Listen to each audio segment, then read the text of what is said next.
또 먼저 저기 초청이 있으니까는 안상수 후보한테 질문하실 분, 예, 손 들고요. 마이크 좀 갖다 주세요. 충청투데이 국회 주기자 맡고 있는 이환구 기자입니다. 안상수 의원님께 한 말씀만 여쭙겠습니다. 지금 허경영 총재님의 3.3 정책이라든가 국민 여러 가지 정책을 많이 내고 계신데, 이재명 민주당 경기지사 민주당 후보의 일종의 기본소득 정책, 이거 비교했을 때 오랜 정치 경력이 있는 우리 안 의원님께서는 그 정책에 대해서 어떻게 생각하시는지 한마디였습니다. 제가 이제 뭘 단순 비교하는 것보다 한 말씀을 드리겠습니다. 저는 이제 원래 포퓰리즘적인 정책을 좋아하지 않습니다. 벌써 26년 동안 정치를 했고, 과거에 기업의 경영인으로 CEO 출신이기도 했습니다만, 아닌 게 아니라 제가 말씀드린 대로 과거에 허 후보 말씀하시는 거를 얼핏 듣고 좀 허황되다 이런 생각했던 것도 사실입니다.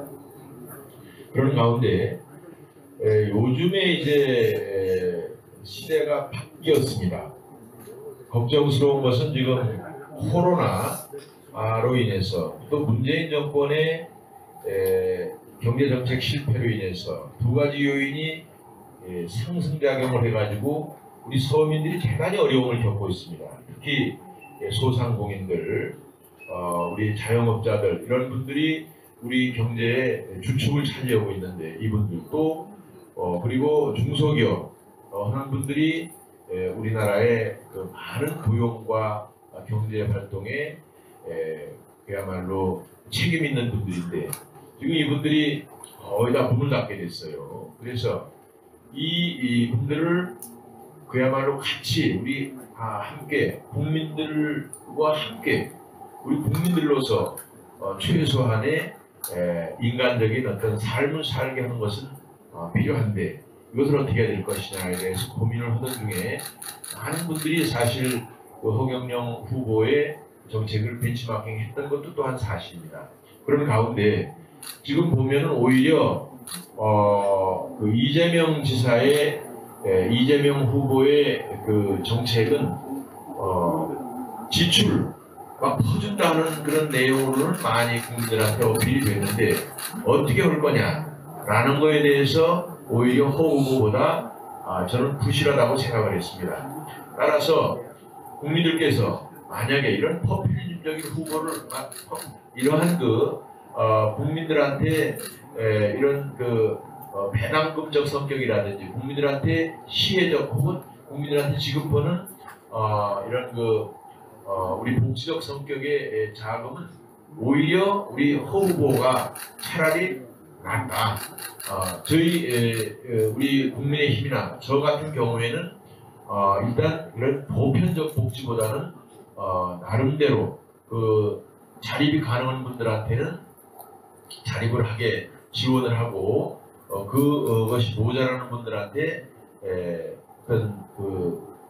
보충적으로 예산을 지급하는 그런 방식이죠. 저 같은 경우는 이제 부의소득세라고 해서 어느 정도까지의 소득이 있는 분들한테는 지급을 않고, 그 소득이 떨어지는 분들한테만 지급하게 되어 있는데, 사실 이재명 후보의 기본소득이라는 건 그냥 아무나 우리 국민 전체에다가 연간 50만 원이다 100만 원이다 이런 별로 쓸모도 없이 어떻게 보면 꼭 필요한 분들한테 가지 않는 그런 것 때문에 제가 반대를 하고 있는 상황인데, 우리 허 후보의 공약이랄까, 허 후보의 정책이 상당히 오히려 현실성이 이 시점에서 더 주장을 하면 국민적인 공감대가 있을 것 같다는 생각으로 오늘 이 자리에 온 것입니다. 말하자면 허 후보의 공약이 우리 당하고는 어느 정도 상대성을 가지는데, 이재명보다는 훨씬 좋은 그런 공약이다. 그렇게 정리해서 말씀드릴 수 있겠습니다. 감사합니다. 먼저 허경영 후보에 대한 질문하실 분.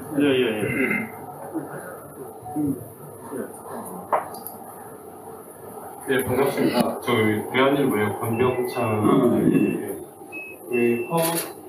후보님께 여쭤보려고 하는데요.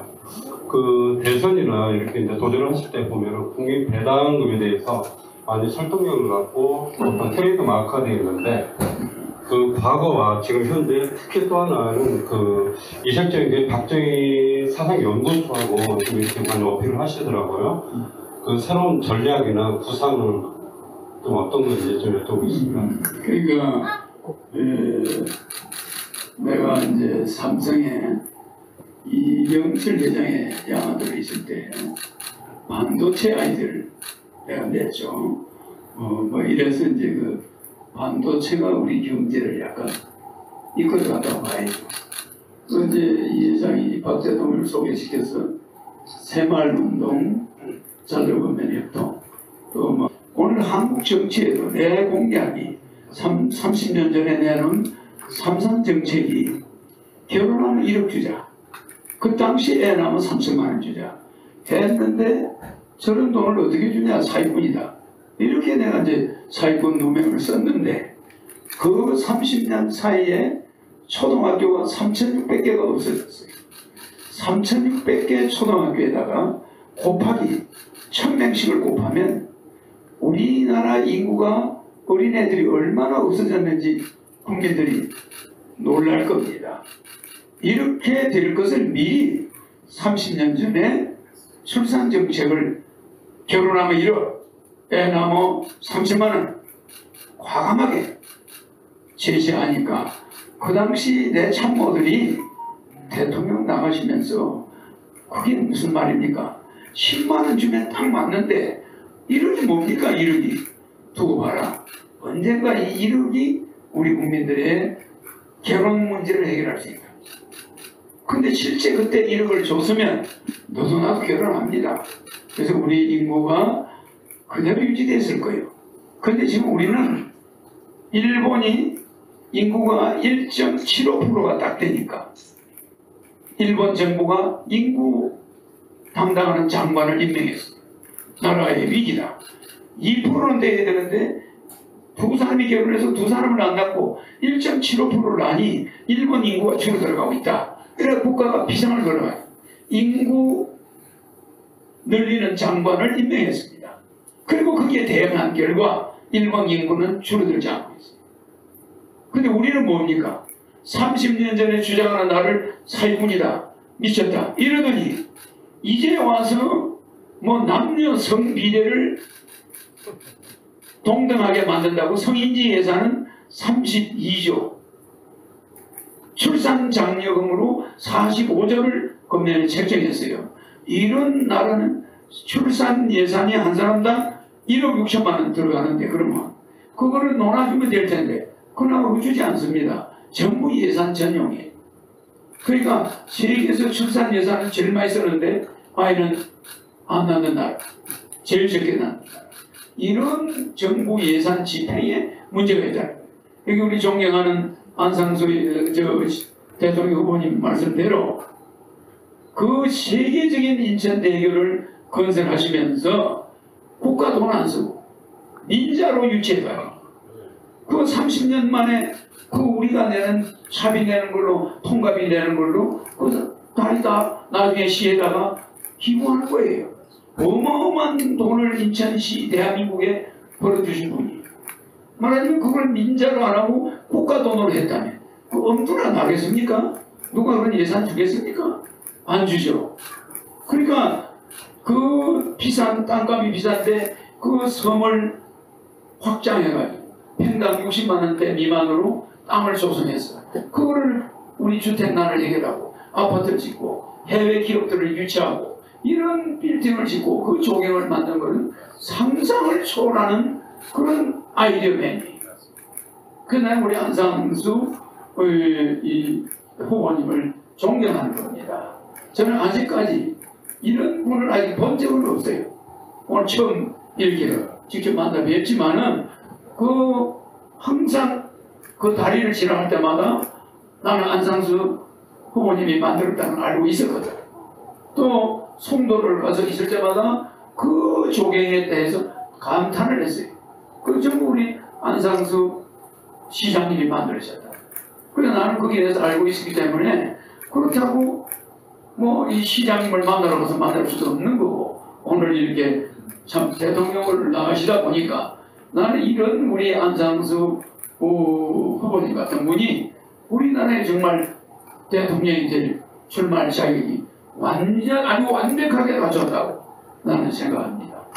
그래서 저는 이와 같은 저의 정책은 시대적으로 욕을 먹었지만 반드시 지금 우리 국민이 이 정책을 여러분에게 필요한 정책이다. 그래서 저는 만약에 대통령이 된다면 2개월 이내에 헌법 76조 1항에 대통령 긴급재정 명령권을 가지고 국회 동의 없이도 여러분한테 1억씩을 2달 안에 전부 지급을 완료하겠다는 거예요. 대통령이 청와대 결재 제1호로 대통령 긴급재정 명령권을 발동하고 그 결재에 사인을 함으로써 여러분들은 국가가 채권이 정확하게 2,000조짜리 채권을 끊어서 정부가 보증하고 한국은행에서 시중에 그 돈을 풀어서 전체 18세 이상 성인들에게 100% 지급하는데 중산층까지만 지급하겠다는 거예요. 1차 상류층은 그 다음 지급하게 되는데 2달 안에 중산층까지 지급을 완료하겠다는 겁니다. 그리고 나서 긴급재정명령권 76조 2항을 긴급명령권을 가지고 국민들한테 매월 150만 원씩 국민배당금을 줘야 되는데 국회에서 통과가 안 됩니다. 5년도 더 걸립니다. 아마 10년 가도 안 될 거예요. 그러니까 저는 국회의원이 없으니까 바로 그 역시 긴급재정명령권으로 일단 경제기업령입니다. 경제기업령이 발동돼요. 국민투표를 해요. 국민들이 하자. 1억 받았으니까 150만 원 그것도 매달 준다니까 그것도 받겠다. 이렇게 여론조사에서 90% 이상 찬성이 나오면 국민투표할 필요가 없어요. 국회 통과하지 아니하고 국민투표로서 여론조사로서 투표비를 전략하겠다. 1조 원 정도 들어가는 투표비를 전략하는 게 어떠냐. 국민들이 동의하면 그대로 여론조사에서 바로 국민배당금을 통과시키겠다. 그래서 입법부가 잠시 기능이 정지되는 그런 사태가 오게 됩니다. 긴급재정명령권이 비상기금 비슷하게 되는 거죠. 이렇게 해서 국회 없이도 해낼 수가 있다. 그런 뜻이기 때문에 의원이 없는데 어떻게 할 수 있느냐. 의원이 있는 당에서는 하기 어렵습니다. 국회의원들 보고 월급 받지 마라. 보좌관 뭐 없애라. 국회의원들 보고 100명을 줄이자. 누가 그걸 해주겠어요. 국민들한테 세금을 한 푼도 더 받지 않고 세금을 전략해서 70% 전략해서 국민들한테 매월 150만 원씩 돌려주겠다. 이거 국회의원들이 하겠습니까? 기성정치인들은 안 합니다. 가장 자유로운 사람이 전하는 거예요. 그래서 우리 안상수 우리 후보님이 저와 이렇게 만났습니다만 그래도 그 당과는 의견이 다르지만 상당히 제 공약과 저희 미래에 대해서 예감을 가지고 계신 분이 아니냐. 대기업에 들어가서 대기업에 그래도 CEO로서 대표이사를 가지고 올라가시고 그걸 인정받아서 정부에서 국회의원으로 나가라. 또 국회의원으로 나가서 3번 붙으시고 또 시장을 자발적으로 나가셔서 2번 붙으시고 그러니까 이런 입지전적인 이런 분이 미래를 굉장히 가능이 어떤 사람보다 가능이 좋으시고 또 정치 운이 좋으시고 치운이 좋으신 분입니다. 이런 분이 저와 만났다는 거. 우리 안상수 후보님의 미래에 아마 굉장한 행운이 나는 있을 거라고 더 큰 관운이 올 걸로 나는 보고 있습니다. 그래서 오늘 이렇게 서로 만나서 참 이 기자회견도 할 수 하고 이런 자리를 우리 마련하신 우리 안상수 후보님께 진심으로 감사를 드립니다. 간단하게 좀 부연해서 말씀을 좀 드릴까요? 미국 정치 속담이라기보다도 그냥 정치적으로 이런 유머가 선거 때 공약은 다 버리고 5%만 지켜라 이런 게 있어요. 뗏목을 타고 건너가서 뗏목을 버려라 이런 것도 있고 사실은 공약에 너무 집착하면은 잘못하면은 임기 중에 정치를 잘 못할 수도 있다라는 것을 암시하고 있습니다만 잘못하면 이것이 어떤 때는 나쁜 공약은 지키려고 애를 쓰고 좋은 공약은 잊어버리고 버리는 수가 있어요. 지금 우리 허 후보님 정견이나 공약이나 이런 거에 제가 다 공감하는 것은 아닙니다. 그러나 몇몇 가지는 지금 이 시대에 반드시 필요한 거예요. 몇몇 가지는. 그런데 그것을 정말 10년 혹은 30년 전에 예견했다는 것은 대단한 통찰력인데요. 그야말로 지금의 우리 인구가 세계적으로 출산율이 제일 낮지 않습니까? 0.84. 그리고 인구 순감이 되고 있어요. 그러면 나라가 없어지는 겁니다. 그걸 미리 참 예견했다고 볼 수도 있는데 사실 저도 그래서 출산 정책에 대해서만큼은 일단 15살 될 때까지 잉태에서부터 15살 될 때까지는 국가에서 키워야 된다. 이렇게 주장을 하고 그런 철학을 가지고 지금 정책을 조율 중에 있습니다. 금액이나 이런 거를 어느 정도 이렇게 합당해야 되기 때문에 저희 입장에서는 그런 건데 이미 이런 오래전에 그런 정책을 개발하고 또 국민들한테 말씀드리기 시작했다는 건 큰 정말 의미가 있는 것이다. 지금은 누구도 이 정책에 대해서 부인하기 어렵다. 다만 이것을 어느 정도 단계에서 어느 정도 규모로 갈 거냐라는 건데 저는 이 부분은 좀 과감하게 해야 된다라고 생각하는 사람 중에 하나입니다.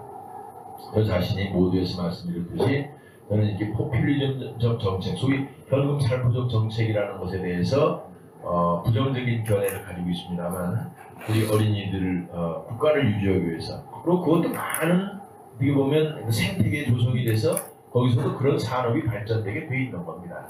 우리 아이들이 없어지면은 지금 학교도 없어지죠. 아이들은 옷 만드는 공장도 없어지죠. 아이들 없으면 아이들 놀이터 없어지죠. 이런 게 다 경제 역기능을 하는 거거든요. 따라서 인구가 늘어나면서 사회적 산업 생태계도 그쪽으로 이렇게 순기능할 수 있도록 하는 것이 지금으로서는 가장 중요한 정책 중에 하나다. 아까 말씀드린 저희 이제 일자리 도시 주택을 500만 원대 100만 원, 500만 원대에 30평이면 1억 5천입니다. 이것을 100만 원 공급하는 거고 또 첨단 산업, 반도체, AI 혹은 배터리 혹은 백신을 비롯한 바이오 산업을 하는 단지를 조성해서 무료로 2030한테 임대를 해가지고 그야말로 무료입니다. 무료라는 게 이제 우리 허 후보님의 개념이랑 비슷한 건데 다만 무료로 해서 우리 젊은이들한테 그런 스타트업을 할 수 있도록 무상으로 빌려주는데 그 무상으로 하는 것을 우리가 잘 이렇게 비즈니스 모델을 만들어 설 수 있다는 것이 중요합니다. 무료라는 게 세상에 무료라는 게 있을 수가 없죠. 다만 논이 이 대도시 주변에 있는 유휴농지가 가격이 싸기 때문에 그 중에 3분의 1은 대지로 분양을 하고 그 분양된 대금으로 산업단지를 공짜로 우리가 기반 조성이 가능하기 때문에 그것을 무료로 준다는 겁니다. 어디야? 무료로 하늘에서 떨어져서 돈이 떨어져서 조성은 아니죠. 그러니까 이런 경영 기법, 행정의 노하우가 있어야 된다는 것을 말씀드리는 거고 그러면서도 이제 아까 그런 아이들 출산 문제에 대해서 국가 예산도 과감하게 조성을 해야 된다. 그런 도움이 되는 그런 공약이 꽤 여러 개 있습니다. 여기서 열거하지는 않더라도 또 하나 좋은 접근은 뭐냐? 이 예산을 전략을 한다. 그래서 이게 이제 소위 행정용어로는 전달 체계를 간략화하는 겁니다. 근데 지금 이거를 우리 허 후보님 그냥 막말로 무식하게 그냥 도둑놈들이 70%라고 그러는데 중간에 많이 띄워놓는 거예요. 많이 새 나가는 겁니다. 이것을 간결하게 해야 됩니다. 이것은 공무원 수를 줄여야 되는 겁니다. 문재인 정부는 거꾸로 간 거예요. 공무원 수 늘려서 단계마다 이게 흘리고 막말로 띄워먹고 이런 게 있단 말이죠. 그래서 이런 것들이 말씀은 거칠지만 당연히 가야 될 길이야. 공무원 줄이고 하면서 중간에 새는 돈을 아끼고 이렇게 가져가야 된다. 이제 그러면서 또 이제 저도 이제 생각은 같은데 그거를 감히 얘기를 못하지만 저는 이 경제범들한테는 이것을 본인이 선택할 수 있도록 아주 벌금이나 이런 거를 과하게 해야죠. 과하게 해서 그것을 국가 예산에 투입하든지 우리 어려운 국민들과 함께 하는 게 나는 일리가 있다고 생각했습니다. 그 전부터 저는 그런 생각을 했습니다. 이게 이제 죄형 법정주의나 여러 가지 따져야 될 부분이 있는데 그러나 지금 우리가 비상시국이에요. 굶어 죽는 겁니다. 지금 우리 코로나 때문에 어떻게 되어 있습니까? 지금 코로나로 죽기 전에 굶어 죽겠다는 거 아니에요. 그러니까 이런 것을 그 유연성 있게 하는 행정으로 본다면 얼마든지 취택이 가능한데 사실 호 후보님이 그걸 오래전서부터 그거를 주장도 하고 지금까지도 그거를 아주 세밀하게 어떤 부분을 관철시키려고 하는 노력에 대해서 일정 부분 이거는 국민들도 굉장히 감사를 해야 될 일이다. 저는 그렇게 생각합니다. 마지막으로 추가 질문을 받을 텐데요. 그 받기 전에 그 두 분이 이 말에 한 말씀 있으시면 말씀 주시고 마지막으로 받겠습니다. 우리 안상수 후보님 말씀 잘 들었습니다. 저기 논회에 보면은 군자는 말이 행동보다 앞서는 걸 부끄러워해야 된다. 말이 행동보다 앞서는 걸 부끄러워해야 된다. 이런 걸 어릴 때 내가 사서오경을 떼면서 배웠기 때문에 만약에 내 공약을 지키지도 못할 말을 해가지고 수치를 당하는 일은 없을 겁니다. 그래서 제가 이 앞전에 말한 이 결혼하면 3억, 애기 나면 5천만, 대통령 취임 2개월 안에 1억, 그리고 매월 18세 이상에게 150만 원씩 평생 지급, 요 4가지 목숨을 걸고 대통령이 되면 지킬 수가 있습니다. 그래서 제가 그런 논어를 몰라서 하는 건 아니고 이렇게 말을 앞세우는 공약이지만 이것은 우리 국민이 지금 필요로 한 것이다. 저는 이렇게 생각하고 제 공약은 정세를 한 것이 아니고 있는 세금을 줄이고 우리 안상수 의원님 후보님 말씀하셨듯이 이 국가 예산이 공무원 수도 그렇지 공무원 수를 줄이지 않더라도 얼마든지 예산을 줄일 수가 있다고 생각합니다. 그렇게 해서 100% 저는 지켜야 그 군자 소입의 소리를 안 듣고 역사에 오점을 내리지 않게 됩니다. 그래서 지금 숨가쁘게 요새 인천대교 우리 안상수 시장이 만든 그 인천대교에 그 자살하는 사람이 줄을 섰다고 해요. 그래 한 사람이 뛰어내리면 그 다음 사람이 다음 뛰어내리고 이렇게 젊은이들이 그렇게 줄을 서서 릴레이로 자살을 하는 사람들이 나온다고 해서 그 길을 지키고 있습니다. 지금 그 정도로 생활이 어려운데 공약만 이렇게 이야기해놓고 안 지키면 나중에 국민들이 가만히 있지 않습니다. 반드시 지킬 것이고 또 오늘 이렇게 저의 정책을 알아보시고 또 이렇게 오시게 된 우리 안상수 후보님에게 앞으로 행운이 있기를 저는 간절히 바랍니다. 마지막으로 질문을 한 가지씩 받겠습니다. 마지막으로 국교 소통관에서 그 2차 긴급 회동을 하는 거로 돼 있어요. 그래서 날짜가 정해진 대로 바로 연락을 드리겠습니다.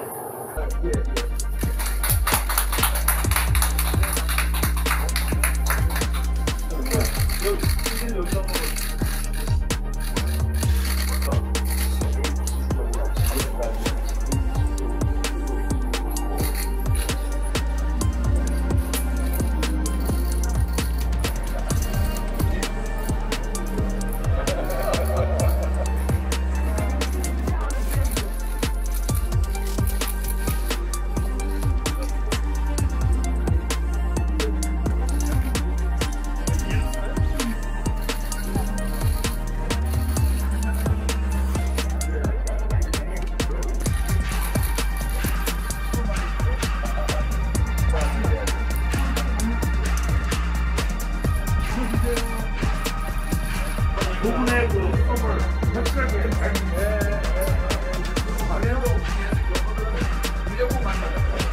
확실한 프로미스